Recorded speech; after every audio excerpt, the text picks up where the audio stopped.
साथ कलीम शेख जी हैं, इनसे बातचीत करेंगे कि हमारे प्रधानमंत्री जो कहते हैं महिला सशक्तिकरण की बात करते हैं, महिला सम्मान की बात करते हैं, क्या सच में बीजेपी में महिला का सम्मान होता है?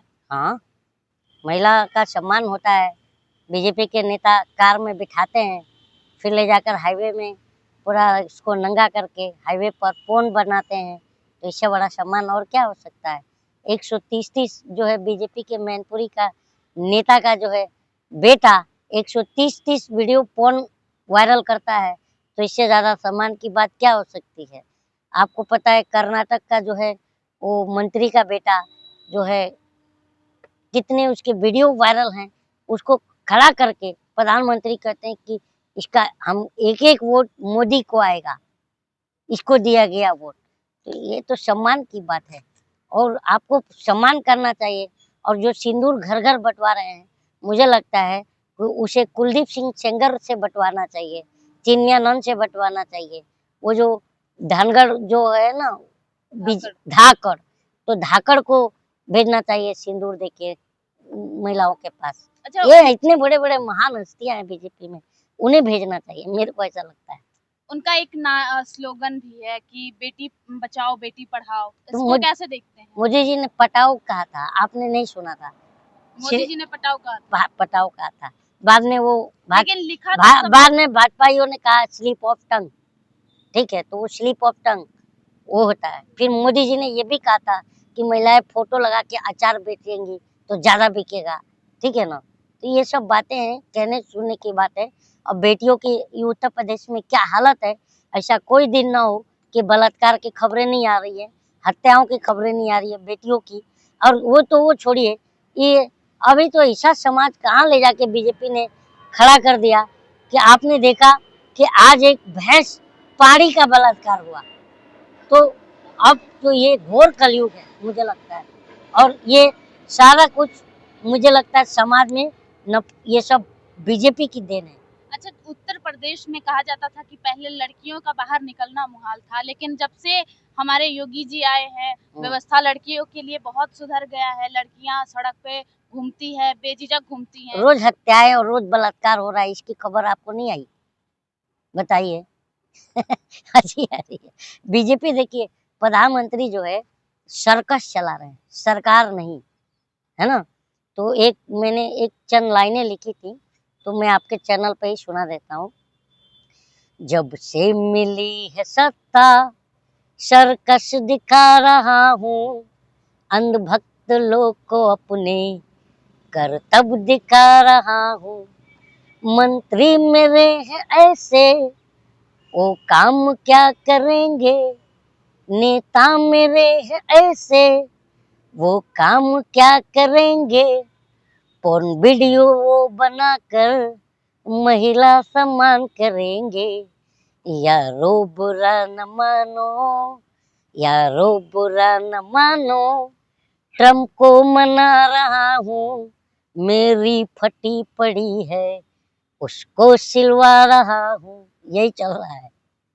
इतनी करवाहट क्यों है आपको बीजेपी से? बीजेपी से मेरे को क्यों कड़वाहट है, ये बताइए। जो सत्ता में रहेगा सवाल उससे होगी ना। हम कौन है?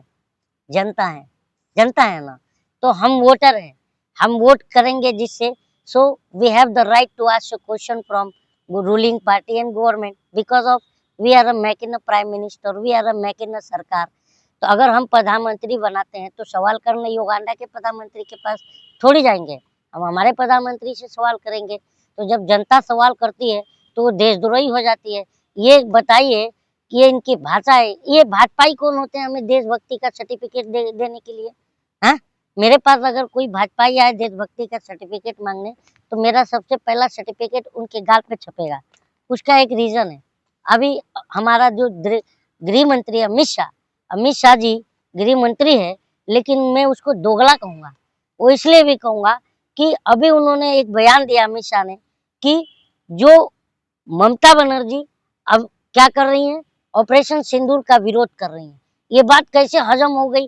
अबे चाणक्य टकला होने से कोई चाणक्य नहीं हो जाता, अमित शाह को ये बताना पड़ेगा। हाँ, और एक बात और सुनिए, इसलिए क्योंकि ममता बनर्जी ने अपने भतीजे अभिषेक बनर्जी जो कि सांसद है, वो भी विदेश गया है डेलीगेशन में, और जाके बताने के लिए कि देखो पाकिस्तान ने हमारे 26 नागरिकों को मारा। उस डेलीगेशन में तो ममता बनर्जी का गया है ना सांसद।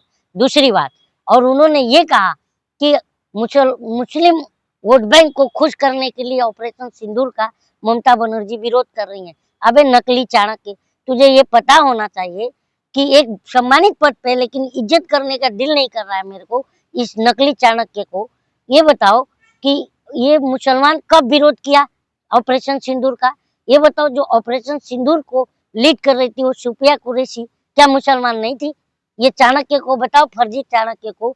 और वही निशिकांत दुबे, उसको तो मुझे गाली देने को दिल करता है कि कौन सांसद बनाया, एक माननीय है और उसको इतना अक्ल। अभी जो मुस्लिमों के धरती पर गया है तो वहां बता रहा है कि आतंकवाद का कोई धर्म नहीं होता है, और देश में आता है तो बोलता है मुझे अब डर लगता है, कलमा सीखना पड़ेगा। अबे तुम लोग दोगले हो, भाजपाई पैदाइशी दोगले हैं, मैं ये मानता हूँ। बहुत सारे जो लोग हैं बीजेपी वाले, अलग अलग तरह के बयान दोगले हैं, ये दोगले हैं। अलग अलग तरह के बयान भी उनके जो है सामने आ रहे हैं। हाँ। इस ऑपरेशन सिंदूर के बाद कोई कुछ बोल रहे हैं, सेना पे कोई कुछ बोल दे रहे हैं, कोई हमारे। अबे इनको जूते से मारना चाहिए, सबसे पहला जूता तो उसको मारना चाहिए, वो विजय शाह।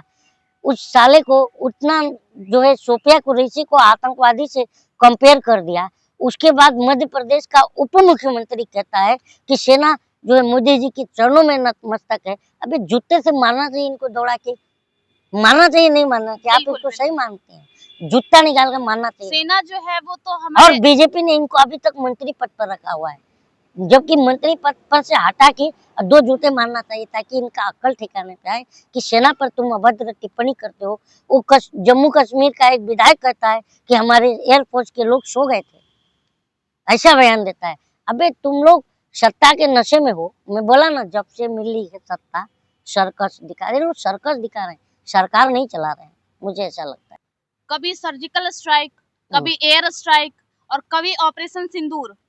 तो क्या जनता को नहीं पता है? जनता फिर भी चुन के सरकार बनाती है, जनता को पसंद है तभी तो सरकार बनाती है। अब जनता को पसंद नहीं है।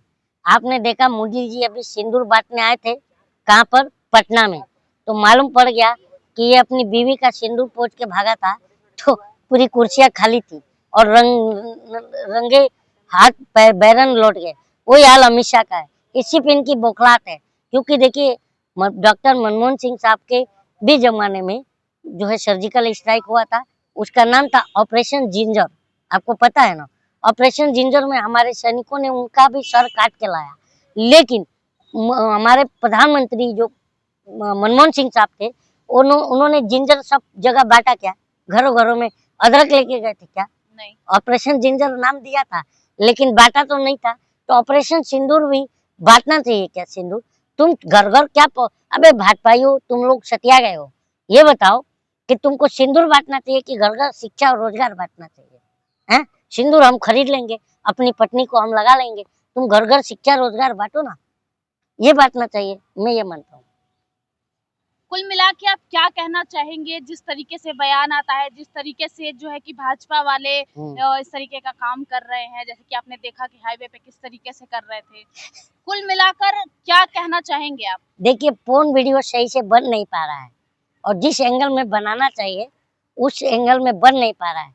तो भाजपाई ट्रेनिंग दे रहे हैं कि पोर्न वीडियो हाईवे पे बनना चाहिए और ऐसा होना चाहिए, इसलिए भाजपाई जो है पूरे ट्रेनिंग दे रहे हैं लोगों को। जहाँ पे वो वीडियो शूट हुआ तो कर्मचारियों को जो है कि निलंबित कर दिया गया। हंसी आ रही है मेरे को। हाँ बोलिए बोलिए। कर्मचारियों को निलंबित कर दिया गया और जो धाकड़ साहब थे उनको बेल दे दी गई। तो इतने धाकड़ हैं कि वो जाके अपनी धाकड़ ही हाईवे पे दिखा रहे हैं, तो क्या कहिएगा बताइए? हकीकत मेरे को लगता है भाजपाई, कम से कम जो भाजपा में नेता हैं, इन्हें शर्म से पार्टी छोड़ देना चाहिए, क्योंकि बीजेपी अब उसका फुल फॉर्म बलात्कारी जनता पार्टी होना चाहिए। सब उसी में भरे हुए हैं, मेरा ये मानना है। और जितने अच्छे नेता हैं उन्हें रिजाइन करके भाजपा छोड़ देना चाहिए। अगर थोड़ा भी मान मर्यादा प्रतिष्ठा बची हो तो उन्हें रिजाइन कर देना चाहिए, मैं ये मानता हूँ।